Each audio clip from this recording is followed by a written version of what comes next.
Hi everyone, welcome back to the podcast, and today I'm going to do a subject that I feel very strongly about. It's not a philosophical subject strictly, though of course philosophy and logic and critical thinking apply to a lot of subjects in this world. And the subject is GMOs, genetically modified organisms. I'm going to go into the background. I'm going to go into, the scientific background a bit. I'm not a scientist, but I know a little bit about it. Talk about what's driving this technology and what's really driving it, not what you're told is driving, and the academic sort of background that I've experienced to this, and the dangers, which are numerous and many. So first of all, a bit about the background.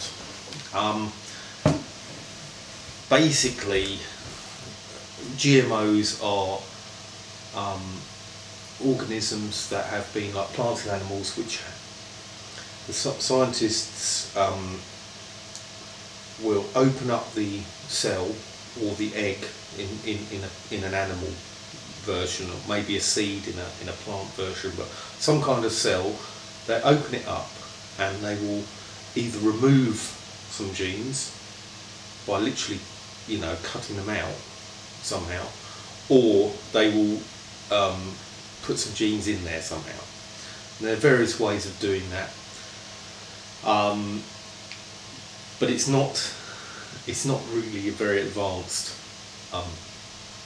process yet. It's not like on Star Trek where this big picture comes up of all the genes and you just go, oh, change that one to G, that one to B, whatever the letters are, I can't remember now. You can't do that yet, not even close. What they just do is basically scatter a load of genes and hope that some of them take. So they might say they want to get a herbicide resistance into a plant, so it's more resistant to a very powerful weed killer, so that farmers can spray it more easily, without damaging the crop. So they will get a plant that's got that resistance, and they will, or maybe even an animal, or even a bacteria that's got that resistance, and they will get those genes roughly from that area that they know, and they will literally throw them at the genome on the target plant, virtually, and then they will grow it and see if it grows at all. And once they grow it, they'll put some of the herbicide on it. If it doesn't kill it, then it goes on to the next stage. And basically, the next stage is us. So there's not really any way to test how these organisms are going to behave in the wider environment, except for by putting them out there. We'll check it that way. So as somebody said, a very famous scientist, I think, said, we are undertaking the biggest experiment ever done, and it's on the whole planet and on all of us. And, checking that's working. And this is it, and it's madness, if you ask me. So basically, yeah, it's put out there, and they put it in a field, don't they?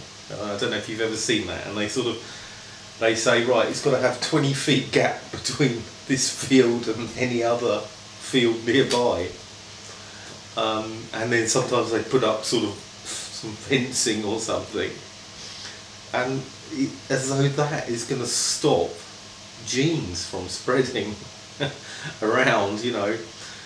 It's not. There's no effect at all on genes. Putting a fence up, walking around in a white coverall with a gas mask or something. Genes will spread by lots of methods, and I'm going to go into that in a while. So to me it just seems like lunacy, on a mass scale, and it's particularly obviously in academia. And I talked a bit about you know, like with environmentalism and how there's some very interesting things going on in academia with that. And I think GMOs are either part of the, you know, that wider sort of environmental kind of movement, or in fact the environmental movement might be kind of connected or part of the GMO agenda. So this is a massive agenda, isn't it? You know, how do you sell this to the public? You know, I mean, you know, Frankenstein crops. You know, it's just going to come up straight away. You know, all these fears about what could happen. And so, you know, it's very difficult to get the public to be interested in this at all. I mean, it's very deep science. Most people aren't going to be able to understand much about the science or have the time to research it. But there obviously is a very great driver among governments and you know, international organisations to get these things out there. And it seems to be particularly the American government. They are leaders in this field, the Americans, and that's their excuse. They say, well, you know, this is something we do well, and we need to be a high-tech economy and all that kind of thing. So it seems to be largely business which is driving this money, and the money involved is enormous, because at the end of the day, you know, you can have a TV, you can go out and buy a car, you can go out and buy hundreds of things. If you don't have something to eat, what would you do with that TV or car? Would you prefer to take that car and swap it for a bread roll if you didn't have anything to eat? I guarantee you would. Now, most of us in the West have never experienced hunger, really, you know. We you know, as I saw a recent comedian saying, you know, we use the word "I'm starving" because we haven't had something for a few hours. We feel slight amount of hunger. But real hunger is just saps the life out of people, where they they really can barely function at all. And you know, without that energy inside our bodies, you know, we literally can't even do anything. And the drive to eat food, obviously, is overwhelming. You know, so if you can control food, you can command any price you want in terms of money and in terms of power. And in a way, money is power. It's a form of power. It's a way for us to distribute power. And yeah, this is power, unlimited power, really, over human society and over the living world. Yeah, I mean, this is godlike power that these people are going for. And so, you know, now I mentioned hunger there, and we all feel this deep sense of some people in the world are going hungry, and we know that, and it's absolutely appalling and ridiculous. And this is one of the ways that GMOs are being sold to the public, and it's really such a fraud, because what we're told is, you know, GMOs might, you know, help to increase crop yields and therefore help people who are starving. And so basically it's a guilt sell, what we'd say in the sales trade. You know, it's a guilt close. So it's one of the lowest forms of sales technique. It's the last resort. It's when you say to the customer, you know, come on, I came round here, I've been round here for a couple of hours, I explained everything, you're happy with everything, surely it's time for you to commit and go ahead. It's a guilt close. And that's what they're using on the public. They're saying, if you don't support GMO, you support starving children. Yeah, and that's just ridiculous. The people are starving in this world not because of a lack of food. There's plenty of food. We destroy millions of tons of food. We waste millions of tons of food in Europe, in the West. Many millions of tons every year. We are producing in Europe so much more food than we can consume that we're stocking it up, we're piling it up in big warehouses, we're burning it, we're feeding it to animals, we're doing anything to get rid of it. We're even selling it to Africa, at discounted rates and giving it away. And same in the States, even more so probably, because they've got an enormous land area. With a relatively small population, so the amount of food that they can create is unbelievable, and are creating. And there is no lack of food in this world.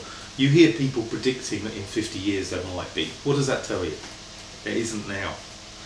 Whatever you believe about 50 years time, which is, they've been predicting some terrible disaster with food for hundreds of years, ever since Malthus, I think his name was, and it's never happened because technology, well, not just technology, but techniques move on, and in fact what we've done is we've created more and more and more food, more and more efficiently, and we could do a lot more if we want to. And pretty much the world population will peak in about 50 years. So anyone who's talking about 50 years time, the reason they're picking that time is because that's when the peak is, and it will go down after that time. So if you say 100 years, suddenly your figures don't look so scary. But anyway, that's an aside. So as I'm saying, it's not a lack of food that's causing people to lack food. I know that sounds like it should be like that, shouldn't it? It's intuitive, but it's not the case. It's a bit like those low calorie meals that you buy, low fat meals, for slimmers, and full of sugar. In fact, sugar is much more fattening than fat. I know it sounds counterintuitive. Fat should be fattening, but it's not. You can't just. You can convert sugar into fat very quickly and easily, and you can't convert fat into fat very quickly and easily.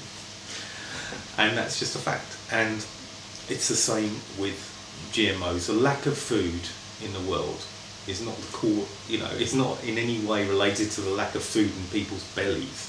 You've got to get the food to the people. Yeah.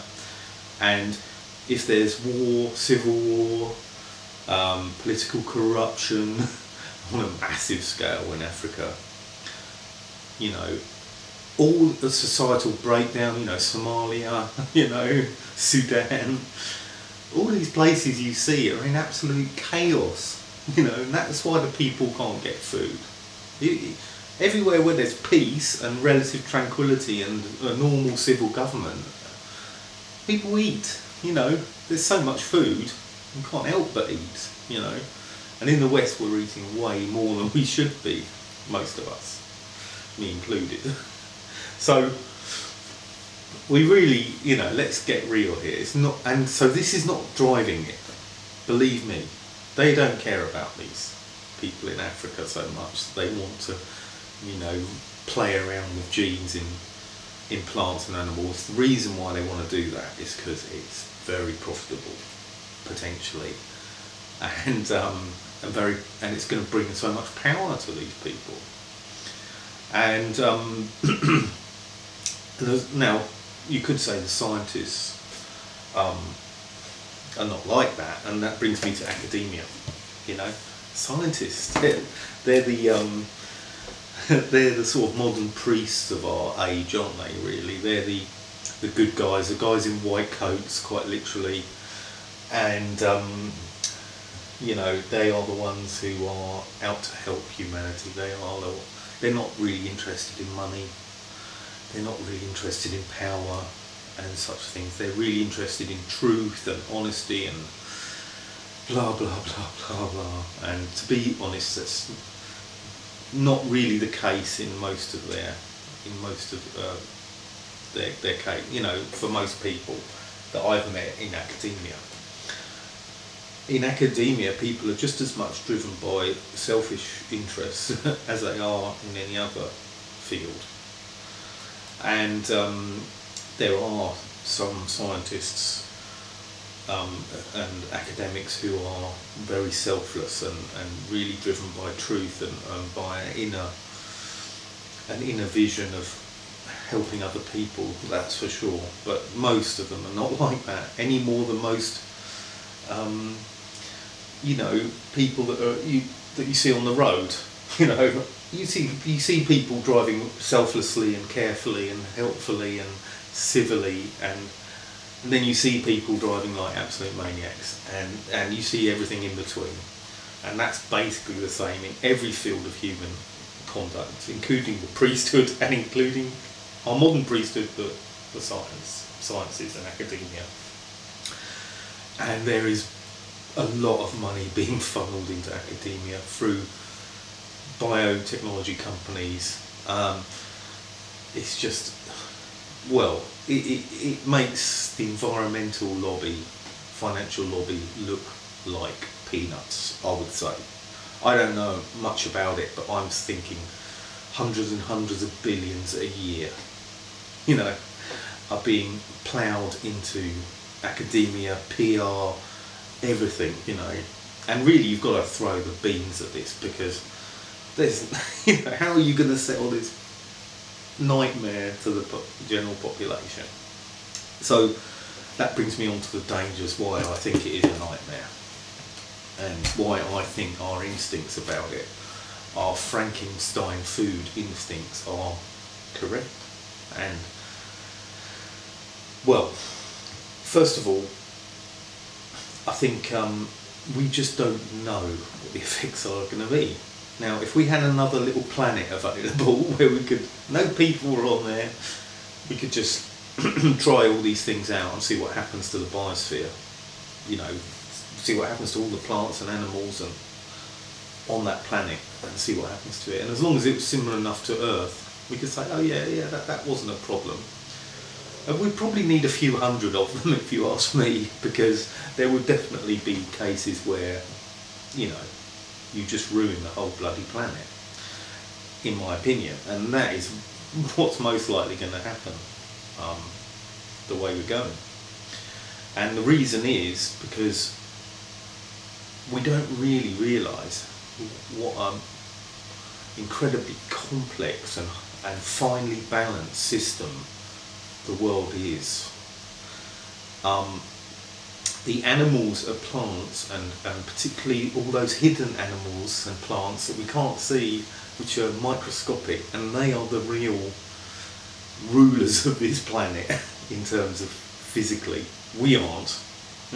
We are here by their good graces. Yeah. The real rulers of this planet are bacteria and viruses, and we can't see them. Yeah. And so we have this natural tendency to think of them as not very powerful and maybe don't even exist, but they do, don't they? We all know that. Our bodies are themselves absolutely full of bacteria and viruses all the time, and we wouldn't function without them. In fact, if you looked at a human body just by the number of cells in that body, only 10% of them are human, genetically. 90% are genetically other species, bacteria, yeah, and viruses, and other things, yeah, micro-animals and all sorts of things. But now, by volume, it's only 10%, so it depends how you're going to count it. It swaps the other way around when you look at volume. But yeah, 90% of you is not genetically human. And those we barely understand this inner universe that lives in our stomach mainly, and yet out there that whole world is basically full of millions and billions of these different species of viruses and bacteria. Now, what a lot of people don't realise is that viruses often swap genes with plants and animals in the world, including human beings. And this is why I find it so ridiculous to put a 20-foot gap around the field. You can't stop viruses with a fence or a 20-foot gap. So they go into the genetic modified crop and they swap genes with it, and then they can fly off anywhere and swap genes again. And so those genes are never going to be secure in that crop, ever. There's not a chance. Yeah, that's just not part of this world. You can't stop viruses. We all know you can't stop viruses. We get viruses, each one of us, don't we, get colds and things like that. And, you know, colds are very clever. We've evolved with colds. We've co-evolved with colds. And so colds are like, they're unpleasant, but they don't really harm us, because what would be the point of harming us? If they harm us too much, they only harm themselves. And so most viruses are like that. We're not really harmed by them, we kind of co-live with them. And colds, and there are some that are very unpleasant and dangerous, of course, but they're quite rare. And partly the reason why they're quite rare is because they're quite dangerous, because they wipe out their host. That's not good for a virus. What a virus wants to do is keep you going, you know, and not be too bad and spread itself. And so we've co-evolved with all these viruses and all these plants and animals and all the genes that they swap around. So we're you know, relatively safe from that. But when you start putting, you know, toxin viruses into wheat plants or corn plants, what could swap? What could happen then with all the swapping? We just don't know. We just don't know what could happen. We could wake up one day and all the wheat in the world is dying. Yeah? And then we would know about hunger. You look at how much wheat people eat. Or all the grass in the world is dying. Yeah? Or, and obviously this is where, you know, it really is a danger, an obvious danger, is all the people are dying. Or most of them. And potentially all of them. I mean, we could be talking about such an unusual gene in a virus that it's just unstoppable, and it'll literally just kill everything. In my opinion, I think it's a possibility. It might be a small possibility, but why? For what purpose are we taking this risk? The plants and animals we've got are fantastic. They're amazing. The variety. There's no need for us to grow wheat in the desert or something like that. We've got wheat coming out of our ears. Excuse the pun. There's no need for it. The only need for it is the money. That is what it's all about. And for other people, not you. Believe me, it's going to be at your cost. So that's my take on GMOs. And well, I hope you're interested in that, and hope you've got some thoughts on it, and have a look at my other videos on environmentalism and vegetarianism, where I talk about some of the drivers of that and in a bit more depth. So thank you for watching. Bye.